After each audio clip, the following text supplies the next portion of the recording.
시청자 여러분 안녕하십니까? 유튜브 업종 최후 변론입니다. 지난 20일 청와대 국민청원 게시판에 아내가 직장 상사에게 강간을 당했다라는 제목의 글이 올라왔습니다.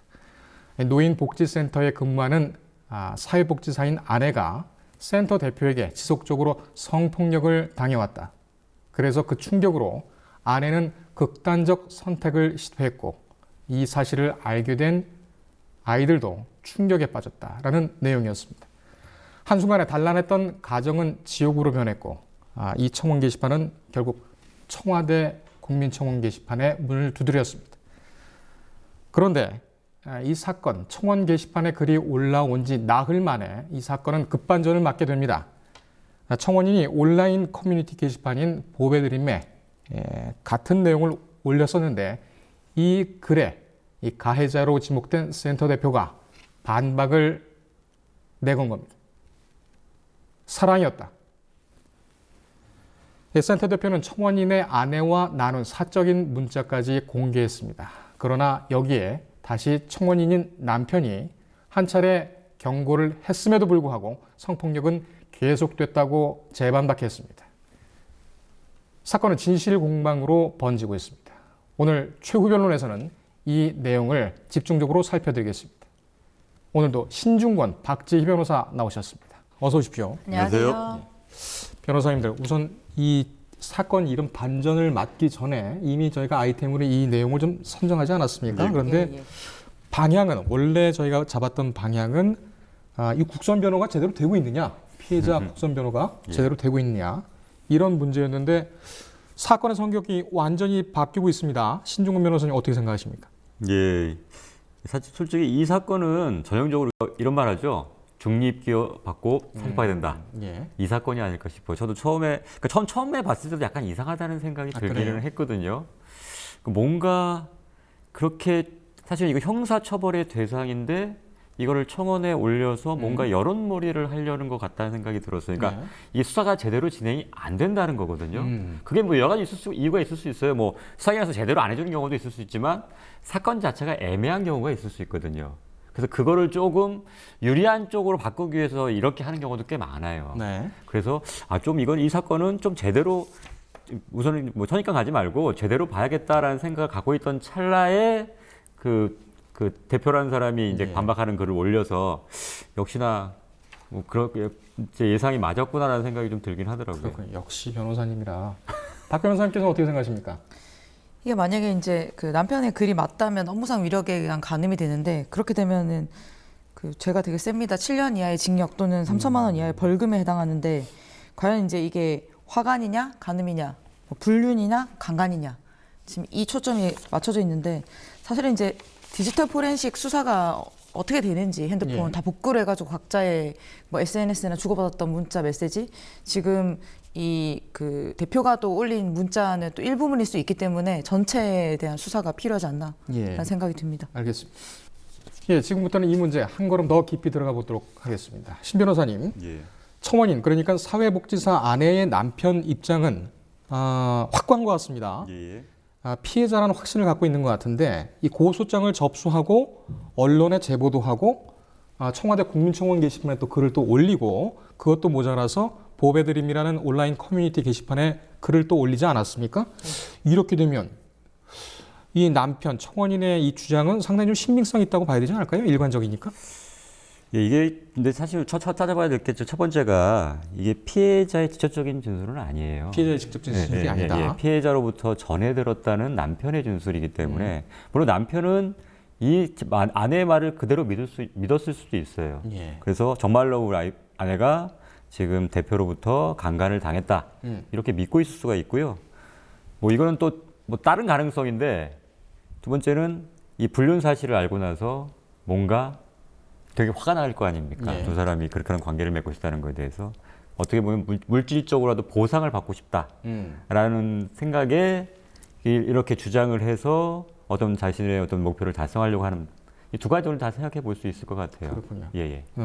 지금 그 센터 대표 보배드림 게시판에 올린 그 글에 보면은 4억 원을 합의금으로 요구했다. 이런 얘기가 나오죠. 신 변호사님께 추가로 좀 질문을 드리겠습니다. 보통 외도나 불륜이 있을 경우에 부부간에 행위자들, 예. 그러니까는 불륜을 저지른 사람들, 이런 사람들 같은 경우에는 일순간에 어떤 뭐 이렇게 밝히거나 예. 이런 경우가 있습니까? 글쎄 그냥 자발적으로 그냥 밝히는 경우는 거의 없다고 보이고요. 대부분은 소위 말하는 꼬리가 밟힌 경우죠. 예. 뭔가 의심할 만한 상황이 들켰다든가 이래서 추궁이 들어가는 경우에 아 내가 사실은 이렇게 원래 이렇게 불륜을 저질렀다 실존했어. 이렇게 얘기하기도 하고요. 근데 뭐 여기는 지금 불륜한 걸 알았다고 하니까 그런데 보통 어떤 경우도 있냐면 예. 제가 그래서 처음에 이 사건을 접하고 조금 다른 가능성을 생각했던 게 뭐냐면 이 불륜이 들켰을 때 반응이 불륜을 그대로 얘기하는 경우도 있지만 아니 사실 불륜이 아니라 강간당한 거다라고 주장하는 경우들이 꽤 많아요. 그래서 그게 이제 무고로 이어지는 경우 대표적인 사례거든요. 예. 그래서 처음에 여기서는 뭐 불륜이라고 얘기했다고 하니까 뭐 그런 거로 보이긴 하지만 뭐 그건 제가 봤을 땐 자발적이기보다는 뭔가 들켰기 때문에 그걸 얘기하지 않았을까. 그다음에 또 한 가지 아까 그 4억 원 요구한 부분이 사실은 요거 때문에 전 남편의 말의 진술의 신빙성이 조금 떨어지는 게 아닌가 생각했던 게 정말로 지금 여기 성원에 올라온 걸 보면 정말 가정이 지옥을 변할 정도란 말이에요. 그럴 때 처음에 돈을 요구하지는 않아요. 정말로 엄벌을 해달라고 얘기를 하지. 4억 원 줘요. 이거는 저는 어떤 느낌이냐면 이 소위 말하는 남자 여자 자기 부인하고 이게 나쁜 것들. 내가 너무 일을 하는 나쁜 것들을 좀 어떻게 다른 방법이 없으니까 돈으로라도 응징하자. 그래서 내가 거기에 대한 보상을 요구하는. 내가 불륜에 대해서 니네들 불륜한 거에 대해서 내가 정신적인 충격이나 피해를 많이 입었으니까 거기에 대해서 피해 보상해. 네. 약간 이런 느낌이었단 말이에요. 그래서 이게 그냥 단순히 지금 남편이 주장하는 것처럼 강간으로 보기에는 좀 어려운 면이 있지 않나. 그러니까 지금 어떤 상황이 그렇게 되게 심각하다고 주장하면서 돈을 요구하고 네. 이런 부분들. 그다음에 그 금액도 마찬가지고 이런 거 봤을 때는 조금 불륜 쪽이 좀 더 가깝지 않을까라는 게 제 개인적인 생각입니다. 알겠습니다. 예. 지금 상황은 그 청와대 게시판과 보배드림 게시판에 올라와 있는 양측의 주장만 가지고 저희가 말씀을 나누고 있는 겁니다. 신 변호사님 지금 말씀에 또 반대되는 그런 상황도 이따가 다루도록 하겠습니다. 박 변호사님, 예. 좀 이 시간 좀 쪼개서 좀 보죠. 예. 청원인 측에서는 지난 6월 25일에 경찰에 고발장을 제출했습니다. 이때에 성폭행이 있었다, 성폭력이 있었다라는 그 시점은 4월에서 6월로 특정을 하고 있고요. 근데 가해자로 지목된 센터 대표가 보배드림 게시판에다가 글을 올린 카카오 대화 그 일시는 나와 있어요. 6월 15일에서 21일까지 대화입니다. 지금 화면으로 그 대화 내용을 보고 계신데요. 센터 대표가 제시한 문자 내용에 비춰보면 4월부터 6월 여기까지 그 뭐 성폭력을 당했다. 근데 그 이후에 6월 20일까지 이제 하순위로 볼 수가 있는데, 근데 이 내용을 보면 참 달달합니다. 네. 이거 어떻게 봐야 될까요? 저는 두 가지가 이상하다고 생각했는데 이제 이 아내분이 그 대표와 나눈 대화를 보면은 네. 그 아내분이 지금 10살이 많다라고 얘기를 했고, 이제 당연히 직장 상사니까 서로 높임말을 주고받을 수 있지만 대화가 내용이 좀 이상합니다. 보면은 뭐 인스타 보이게 해놨던데요 하니까 또 언제 봤디야, 어제 심심해서 나 혼자는 못 살 듯 한 다음에 또 잠 안 와요? 뭐 혼자만의 시간이 없어 봐서 그런가? 뭐 원래 스킨십도 좋아하고 혼자 못하는 게 많음 이렇게 돼 있는데 반말과 높임말을 섞어서 얘기를 하고 있습니다. 그러니까 사실은 이제 직장 상사에게 뭐 했어요 쭉 이렇게 나가지 뭐 했음 뭐 이런 식의 대화에 귀여워 보이는 듯한 느낌으로 해염 뭐 이런 단어를 잘 안 쓰죠. 예. 이제 그 부분이 좀 이상하다고 생각을 했고, 당연히 이제 쭉 가면 이 15일부터의 대화를 보면은 자기가 스스로 오피스 와이프다. 예. 라고 얘기를 하고 있어요. 오피스 와이프는 이만 내일 봅시다. 뭐 알라뷰 뭐 이런 거랑, 그리고 항상 모든 대화에 이제 뭐 크크와 이런 이제 그런 이모티콘들을 많이 사용하고 있고, 이제 뭐 스킨십 얘기도 나오고 자연스럽게 얘기하는 거 보면은 그냥 직장 상사와 주고받았던 대화라고 보기에는 좀 어려운 것 같습니다. 그리고 제일 이상한 게 이제 남편은 4월 정도부터 당했다라고 얘기를 했지만 6월 15일에 2달 뒤에 대화가 이런 달달한 대화를 나눈다는 것 자체가 예. 이렇게 당하고 피해자 그 사람이 나눴던 대화로 볼 수는 없는 거죠. 그리고 보면은 이제 지금 보면 여자가 먼저 더 연락을 자주 합니다. 보면. 네. 그러니까 마지못해서 남자 쪽 대표가 말하는 거에 대답을 하는 게 아니라 여자가 먼저 뭐 굿모닝, 네 굿모닝입니다. 그러니까 뭐 일요일에는 뭐 해요? 혼자 있으니 너무 심심하네. 이런 식으로. 그리고 먼저 나 보고 싶음? 뭐 이런 식으로 나오는 거 보면은 예. 대화를 주도적으로 여자가 더 많이 했다는 거죠. 이제 그 부분이 좀 이상하다고 보입니다. 그래서 이제 이 복지센터 대표가 이제 뭐 방어 차원으로 올린다라고 했지만 다른 전체 대화의 맥락을 다 나오진 않았지만 이 대화만 가지고 판단을 한다면 4월 달에 당하고 지속적으로 성폭행을 당했던 사람의 대화가 아니다. 그리고 만약에 성폭행을 당했어도 이제 무슨 약간 계속 그 상사 관계이기 때문에 마지못해 대답을 해주거나 그런 거가 아니라 여자가 먼저 대화를 건다는 거, 그 부분이 조금 대화의 주도권을 행사하고 있다. 네. 알겠습니다. 박 변호사께 좀 이어서 질문을 드리겠습니다. 그 센터 대표 글, 보배드림에 올라와 있는 글을 보면 근로관계 얘기가 나옵니다. 네네. 남편이 토요일 근무 한 달에 한 번 하면 안 되면, 다시 말씀드리면 토요일 근무를 한 달에 한 번 하는 것이 안 되면 그만둬라, 이렇게 얘기한다 남편이. 이렇게 이제 여자분이 얘기를 했고 센터 대표가 그렇게 해요라고 얘기를 합니다. 이게 토요일 근무를 한 달에 한 번 하라는 건지 아니면은 그만두라는 건지, 이 부분에 대해서는 좀 확실하게 저희가 단정을 할 수는 없습니다만, 네. 근로관계에 대한 부분이 이 대화에 나왔다라는 거, 이 부분은 어떻게 생각하십니까? 큰 의미가 없다고 보시나요? 그러니까 이제 근로관계에 대한 부분은 정확하게 맞습니다. 자기의 근로시간에 대한 부분을 얘기를 했기 때문에. 네. 그런데 이제 이 부분에서 조금 생각해야 될 게, 남편이 두 사람의 관계 때문에 회사를 그만두라고 얘기한 것이 아니라 토요일 날 근무하는 게 뭐 몇 번 했는지 모르지만 1회로 안 되면은 그 근로시간 조정이 안 되면 그만둬라 라고 얘기를 했다는 걸로 보이거든요. 이것만 보면. 그렇기 때문에 토요일 근무에 대한 불만으로 회사를 퇴사하라고 얘기한 것이 아닌가. 두 사람의 관계, 야, 너 우리 걸렸어요, 어떻게 해요, 이런 게 아니거나, 아니 뭐 지금 뭐 저한테 이런 식으로 뭐 성폭행을 하거나 이런 부분 때문에 전 그만둬야 돼요, 이런 게 아니라. 네. 그리고 뭐 원래 계획대로 라는 말이 나오잖아요. 원래 계획대로 한 달에 원래 계획대로 안 되면 그만 다니래요, 이렇게 돼 있으니까 그 원래 계획이 어떤 건지도 잘 모르겠고. 예. 정확하게는 알겠습니다. 예. 근데 네. 이 글이 6월 15일 날 있었다는 얘기예요. 네. 대화가. 네. 남편이 지금 주장하고 있는 건 4월 달부터 성폭행이 있었다고 얘기한 거고. 예. 그렇다면 정확히는 이 6월 15일 대화가 오가고 있을 때, 이때 남편은 이 사실을 몰랐다는 얘기 아니겠습니까? 성폭행이 있었다라는. 왜냐하면 성폭행이 있었다라는 사실을 알게 되면 단일한 얘기는 안 하겠죠. 당장 때려쳐라, 이렇게 얘기를 하겠죠. 근데 6월 15일까지는 지금 이 내용을 몰랐던 것으로 이제 이해가 됩니다.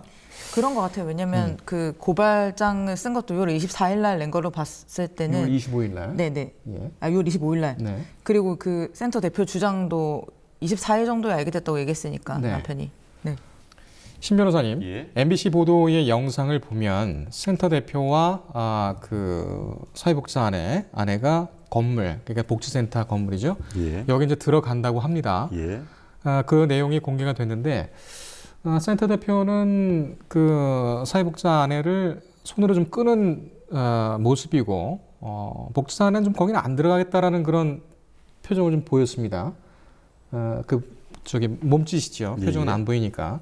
그리고 남편 입장에서는 이 내용에 대해서 센터 대표한테 경고를 했고, 예. 센터 대표도 와가지고 사과를 하겠다, 이런 내용들이 방송으로 해서 뉴스로 보도가 됐는데, 예. 이 내용 부분에 대해서는 어떻게 보십니까? 그래서 지금 그 영상만 봐서는 사실 거기가 또 이제 뭐 소위 말하는 숙박업소도 아닌 것으로 보여져서 네. 거기를 뭐 건물 안으로 끌고 들어가려고 했다. 들어가자고 했는데 거부했다. 근데 무슨 이유 때문인지를 알 수가 없어요. 그러니까 예를 들면 내가 너랑 성관계를 맺으려고 하니까 같이 가자라고 한 건지, 아니면 뭐 다른 일 때문에 들어가자고 했는데 싫다고 한 건지. 그러니까 마치 일종의 낚시성 같은데요. 제가 봤을 때는. 그래요? 그걸 마치 어디 봐서는 모텔로 끌고 들어가려는데 지금 거부하고 있는 모습으로 지금 주장하고 있는 것처럼 보이거든요. 네. 근데 사실은 그 건물이 지금 뭔지가 지금 정확하게 특정이 좀 안 돼 있는 것 같기도 하고요. 네. 그래서 그것만 갖고는 이 지금 뭐 강제로 뭐 성추행이나 성폭행을 하려고 했다라고 단정하기는 어려울 것 같고요. 예. 그 다음에 지금 보니까 그 이 카톡을 주고받은 게 6월 24일까지였대요. 네. 근데 공교롭게도 6월 24일 날 관계를 털어놨고 고소가 이루어졌다고 하거든요. 그렇죠. 그래서 저는 혹시나 이 카톡을 들켜서 어쩔 수 없이 털어놨고 그러니까 그때서 남편이 고소를 한 게 아닌가라는 생각이 들긴 해요. 예. 그다음에 실제로 그래서 남편이 실제로 알았던 시점은 이때가 아닐까라는 생각이 들거든요. 24일 내지 예. 25일. 왜냐하면 그 전에 만약에 알았다고 한다고 남편은 뭐 그 전에도 알아 경고도 했다고 얘기를 하고 있는데 뭐 그걸 뭐 사실관계를 좀 더 밝혀봐야 알겠지만 만약 그게 알았다면 모르겠어요. 이게 뭐 여러 가지 사정이 있기 때문에 그렇게 하기는 어려울 수도 있겠지만 직장을 여기 보면 6월 15일에 나눈 것 중에 뭐 남편이 토요일에 한 번만 근무하는 것으로 뭐 해달라고 안 그러면 그만두래라고 했다는 부분이 있지 않습니까? 예. 만약에 정말로 이렇게 성폭행 당한 사실을 알았다면 만약에 뭐 성폭행이든 뭐 불륜이든 당장 그만두라고 하지 토요일에 한 번만 근무하도록 해라라고 하지는 않았을 것 같거든요. 예. 그러니까 그런 걸 봐서는 6월 24일경에 남편이 알게 됐고 그때 아내가 나 사실은 성폭행 당한 거야라고 해서 그렇게 알고 고소를 했을 가능성도 있지 않을까. 알고 남편은 모르는 불륜이라는 걸 모르는 상태에서 예. 뭐 그랬을 가능성도 충분히 있어 보여서 지금 여러 가지 지금 주장하는 내용하고 실제적으로 밝혀진 부분하고는 조금 안 맞는 부분들이 좀 있어 보여요. 그래서 그 부분이 아마 나중에 뭐 수사든 재판 과정에서 예. 뭐 어느 쪽에든 좀 불리하게 작용하지 않을까라는 생각이 듭니다. 그렇군요. 예. 일단 뭐 센터 대표가 공개를 한 상황이기 때문에 그 대화의 기록은 고스란히 있을 거라고 보이고요. 예. 나머지 뭐 CCTV라든지 이런 기록도 있겠죠. 차량의 블랙박스도 있으니까요. 디지털 포렌식을 하게 되면은 증거들은 상당 부분 나올 것 같은데 박 변호사님께 좀 여쭤보겠습니다. 예. 남편 청원인 입장에서 좀 여쭤보겠는데 여러 번의 그 성폭행이 있지 않습니까? 근데 불륜의 관계에서 쭉 이어지다가 한 번 내지는 두 번 정도는 그 상대방이 원하지 않을 때 이럴 때 강제로 하게 되면 성폭행이 성립이 되지요. 네. 이번 사건도 그럴 가능성이 있다고 보지는 않으신가요? 부부 사이에도 강간죄가 인정이 되는데 폭행, 협박 등 어떤 유형력을 행사해서 상대방의 의사에 반해가지고 성적 자기결정권을 침해했다라고 한다면 강간죄가 인정될 수 있습니다. 네. 제가 했던 사건 중에서 사귀다가 헤어졌는데 이제 고소를 해가지고 결국 구속되고 중간간에서 실형이 나온 사건도 있었거든요. 그러니까 계속 서로 사귀다가 헤어졌는데 헤어지고 뭐 헤어지는 시점 같은 것 때문에 약간의 이제 그런 문제가 있었고 저는 이제 피해자 대리를 했었는데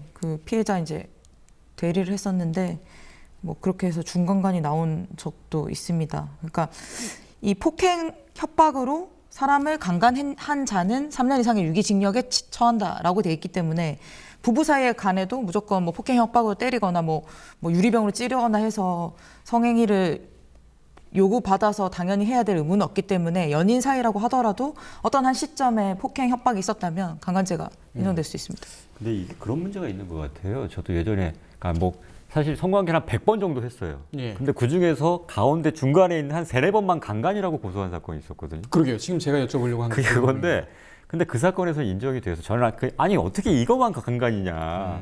나머지는 다 강간 아니라고 주장을 했고 피해자도 인정을 했거든요. 근데 그때만 자기가 원치않았는데 했다는 거예요. 지난 다음에 네, 근데 결국은 뭐 그때가 뭐 CCTV가 찍혀 있는 것도 아니고 뭐 동영상 찍혀 있는 것도 아니기 때문에 결국은 피해자의 진술을 갖고 이제 판단을 하는 건데 저는 그렇게 생각해요. 이게 물론 그럴 수 있어요.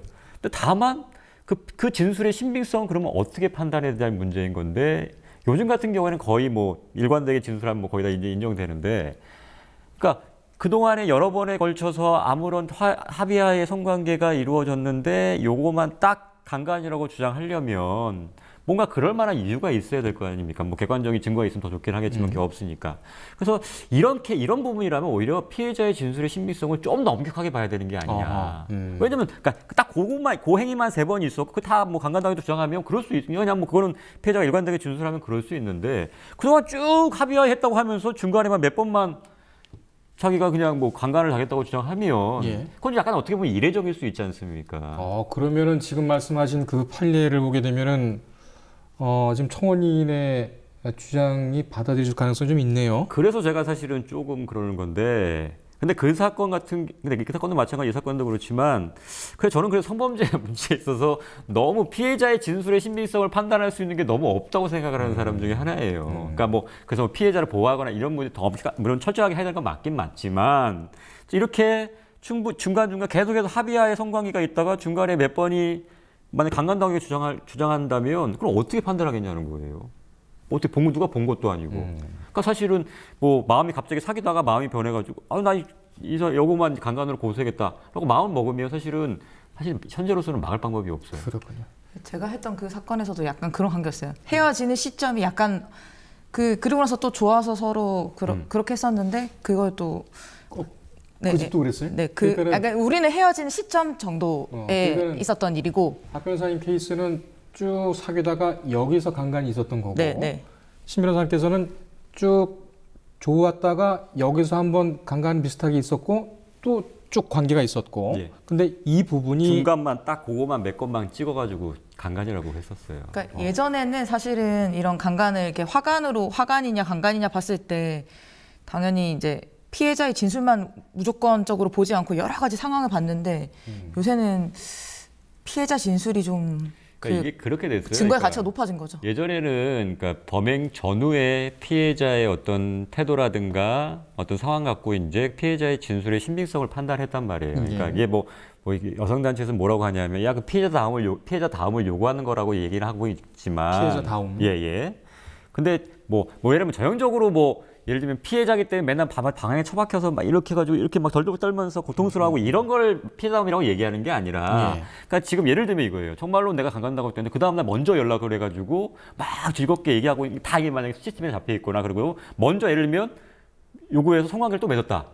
그럼 이거는 어떻게 볼 거냐는 거예요. 만약 이런 경우라면. 근데 이 경우에도 사실은 나는 원치 않았는데 이 사람은 뭐 혹시나 이거 해코지를 하거나 내가 불리하게 될까봐 내가 그냥 어쩔 수 없이 한 거다라고 주장해 버리면 지금 현재로서는 이게 받아들여진단 말이에요. 그러니까 이런 반면에서는 그러니까 피해자로서 당연히 해야 될 행위를 했다. 이거는 피해자담을 요구하는 거라서 안 되겠지만 이거는 피해자라면 도저히 안 할 것 같은데. 그런 행위를 했다라고 하면 이거는 조금 판단해야 되는 거 아니냐는 거죠.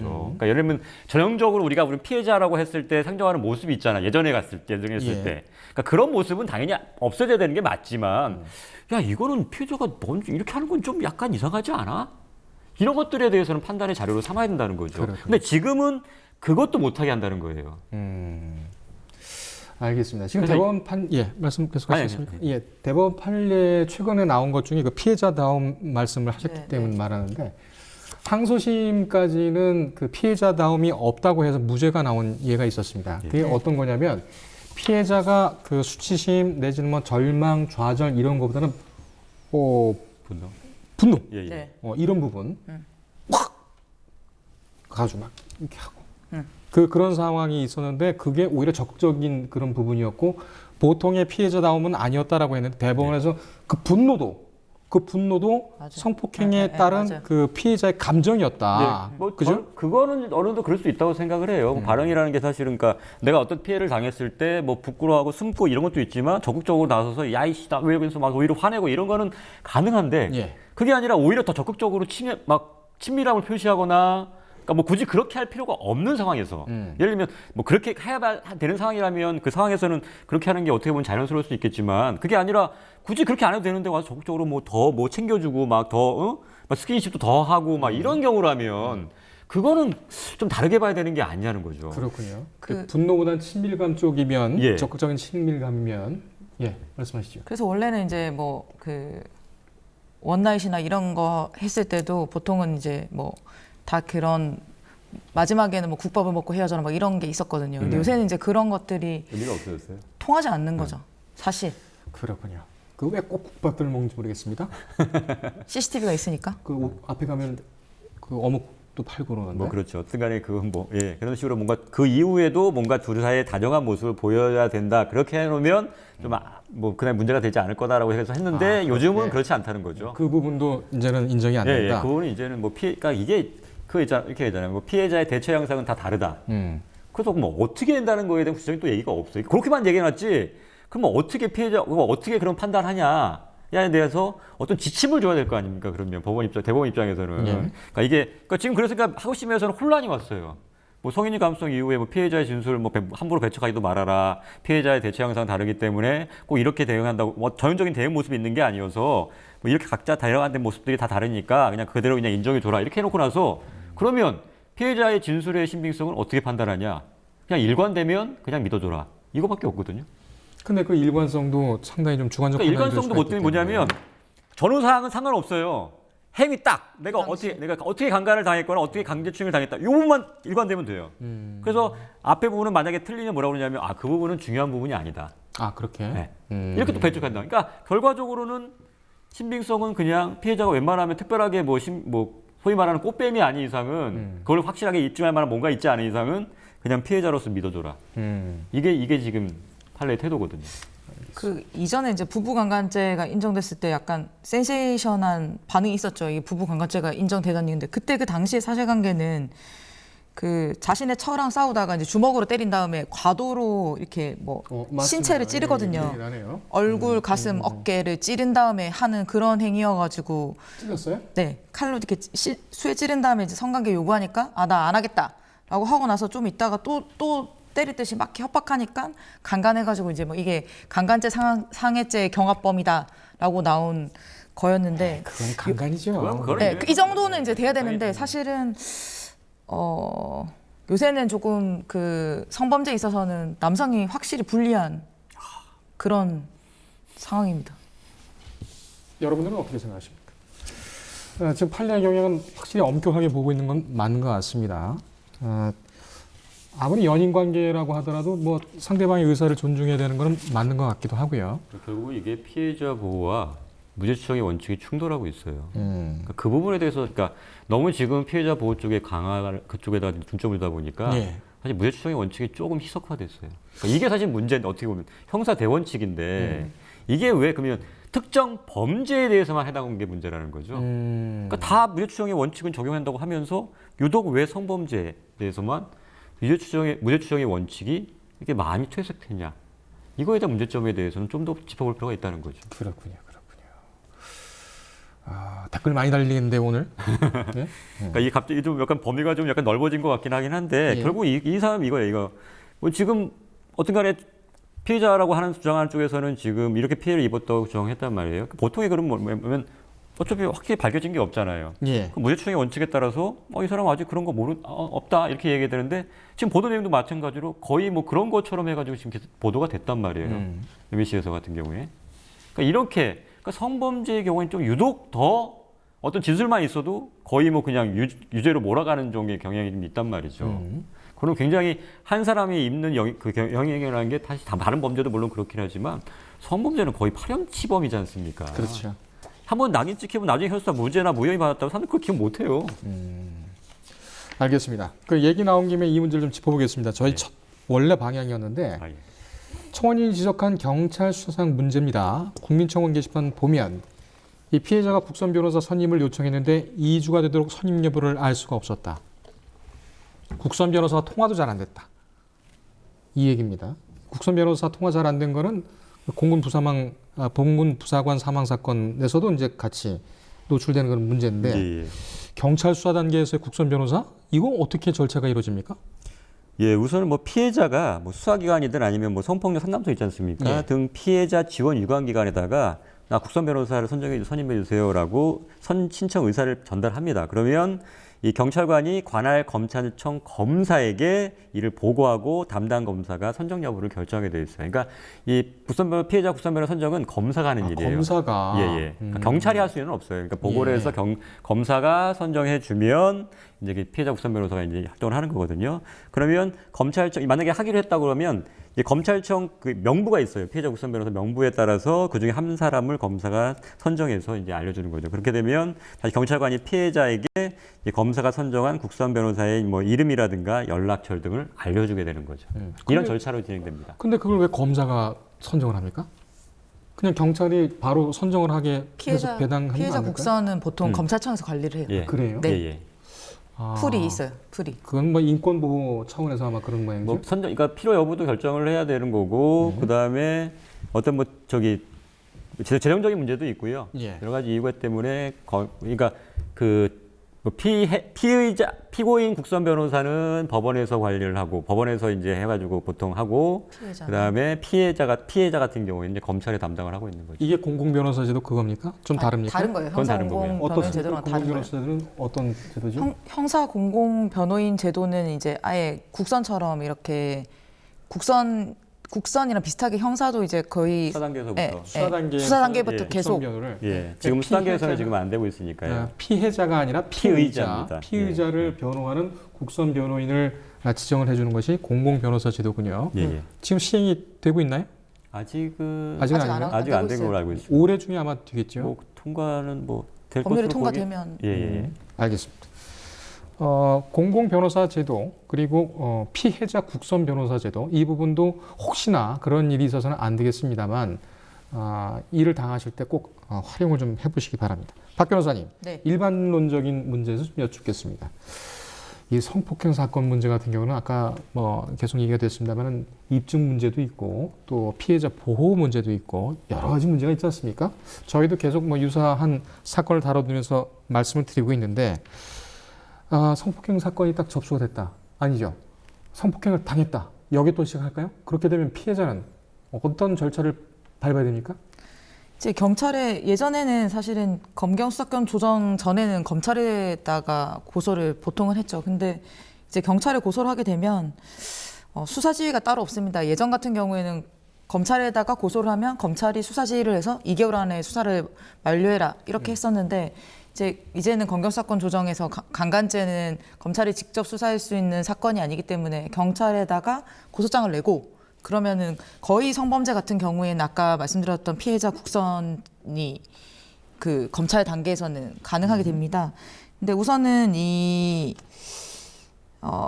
시기 같은 경우에 만약 예를 들어서 고소하면 그 기소까지 시간이 얼마나 걸리는지에 관해서는 케이스가 바이 케이스, 케바케라고 볼 수 있습니다. 일률적으로 딱 언제라고 말할 수도 없고 제가 본 사건 중에서 미니멈은 한 달 안에 보내는 것도 있었습니다. 너무 딱 정확하게 뭐 칼로 찌르고 우선 뭐 이렇게 하고 막 자기 스스로 자해하고 그 여자도 찌르고 이러니까 사실은 그렇잖아요. 나를 찌르는 공포라는 거는 스스로의 몸에다 자해하는 거를 이렇게 보였을 때 더 극대화되니까 이제 그런 경우도 있었거든요.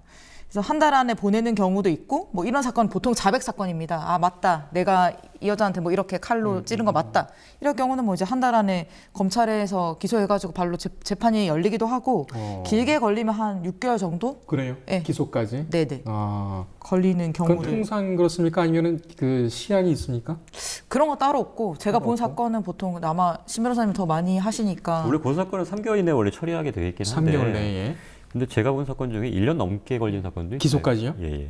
왜 이렇게 오래 걸립니까? 그러니까 그게 서로 간에 이제 진술이 다르면 뭐 거짓말 탐독이도 중간에 하는 경우도 있고 네. 여러 가지 뭐 포렌식 하는 경우도 있고 이러다 보니까 그게 시간이 좀 많이 걸려요. 그래서 원칙적으로는 3개월 이내에 끝내야 되긴 하지만 뭐 1년 6개월. 그래서 처음에 고소한 때로부터 뭐 재판까지 한 뭐 2, 3년 걸린 경우도 있어요. 그래서 뭐 그만큼 그게 치열하게 다투는 경우라고 볼 수 있겠죠. 예. 그러니까 뭐 자백하거나 뭐 너무나 뻔한 사건 같은 경우는 그게 걸리지 않는데 피해자와 가해자 진술 외에는 다른 게 없고 그래서 그거에 대해 진술의 신빙성을 벌려니까 뭐 여러 가지 그 정황 증거들 또 파악해봐야 되지 않습니까? 예. 그러다 보니까 이제 시간이 좀 많이 걸리는 경우들이 있습니다. 그렇군요. 알겠습니다. 추가로 하실 말씀 있으신가요? 그러니까 사실은 예전에는 그 아까 그 말씀하셨던 것처럼 라틴어 인듀비오 프로레오라고 해가지고 뭐예요? 의심스러우면 피고인의 이익으로 라는 게 그 인듀비오. 형사법의 대원칙이었습니다. 네. 가장 중요한 형사법의 원칙인데 그래서 유죄 판결을 하려면 합리적인 의심의 여지가 없는 개연성이 있어야 된다라고 해서 보통은 애매한 사건에서는 유죄가 잘 안 나왔는데 요새는 이제 상황이 급변하고 있고 성범죄 같은 경우는 강하게 처벌하고 있고 예. 그래서 이 처벌 대상 자체도 뭐 범위도 점점 넓어지고 있는데 피해자에게 이제 성인지 감수성을 뭐 중요시하는 걸 해서 피해 여성의 기준으로 보통 판단합니다. 근데 이제 간혹 만약에 성범죄를 저지르지 않고도 억울하게 성범죄자로 몰리는 경우가 있을 수도 있잖아요. 뭐 그때는 이제 무고죄로 강하게 처벌될 수 있습니다. 그게 참 피해자 입장에서는 또는 그 당하는 입장, 뭐 무고 피해자도 있을 수 있겠습니다만 얼마나 힘들겠습니까? 그 다 돈인데 그것도. 그렇죠. 그리고 본인의 그 생활 터전이라든지 이런 거 다 뺏기게 되고요. 그러니까 이 성범죄와 연관된 게 항상 무고죄 얘기가 나오는데 그러면 이제 성범죄를 엄하게 처벌하는 게 맞습니다. 정말로 맞다면 정말로 진짜 엄하게 처벌해서 그 경각심을 좀 심어줄 필요가 있는데 반면에 그러면 정말로 무고가 인정이 되는 경우라면 성범죄에 준하게 그러니까 무고한 죄 무슨 죄로 무고했느냐에 따라서 예. 거기에 상응할 정도의 처벌이 이루어진다고 저는 생각을 하거든요. 그러면 강간하고 무고하고 법정형은 어떻습니까? 훨씬 강간죄가 높긴 하죠. 높긴 하죠. 근데 무고죄가 뭐 여러 가지 성범죄만 있는 게 아니기 때문에 그단적으로 높여놓지는 않았는데 그러니까 거기에 준할 정도로 사실은 엄격하게 봐야 되는데 설사 무고죄가 인정된다 하더라도 대부분 제가 실형받는 경우를 거의 본 적이 없어요. 그래요.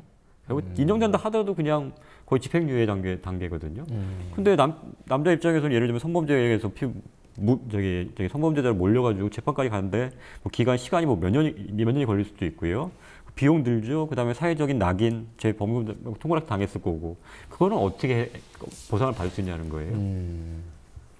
무고는 10년 이하의 징역 또는 1,500만 원 이하의 벌금인데 아까 말씀하셨던 것처럼 보통 이제 만약에 이렇게 예전에는 뭐 꽃뱀이라고 했지만 이제 요새는 그런 게 많이 없어졌잖아요. 근데 연인 사이에서 이런 문제가 있었을 때 말씀하셨던 것처럼 여성의 이제 무고가 만약에 성범죄자라면 당연히 강하게 처벌받아야 되는 거 그리고 끝까지 싸워야 되는 건 맞지만 반대의 경우에는 조금 그 딱 봐도 거짓인 상황이 있었는데 뭐 제가 봤던 사건 중에서 이제 자문했던 사건이었는데 여자랑 남자랑 이제 둘이 손을 꼭 잡고 있고 이게 CCTV 보면은 둘이만 손을 잡고 있고 막 이런 거 있었는데 당했다 막 이런 식으로 해가지고 문제가 된 상황이 있었는데 결국은 남성이 이제 처벌을 받고 여성은 무고죄 남성이 이제 화가 나서 여성은 무고로 했는데 무고는 그냥 증거 불충분으로 불충분으로. 네 불구제 되더라고요. 무고의 무고죄도 성립이 됩니까? 그럴 수 있죠. 어. 그건 무고죄도 고소를 하게 되는 거니까. 예. 알겠습니다. 이게 그 성범죄와도 관련된 문제이기 때문에 할 얘기가 굉장히 많아요. 예. 근데 지금 시간이 거의 다 됐기 때문에 오늘은 여기까지 좀 하겠습니다. 양쪽 주장이 팽팽하기 때문에 결론이 어떻게 날지는 모르겠습니다만 일단은 중립을 좀 지켜야 되겠죠? 그렇습니다. 예. 수사기관의 판단과 법원의 결론도 좀 봐야 될 것 같습니다. 오늘 여기까지 하실까요? 예. 수고하셨습니다. 예, 감사합니다. 고맙습니다. 네, 어떻게 들으셨습니까? 저희 유튜브 법정 최후 변론은 여러분의 의견과 함께 만드는 그런 프로그램입니다. 동영상에 댓글을 남겨주시면 저희가 감사하게 반영하겠습니다. 최후 변론이었습니다.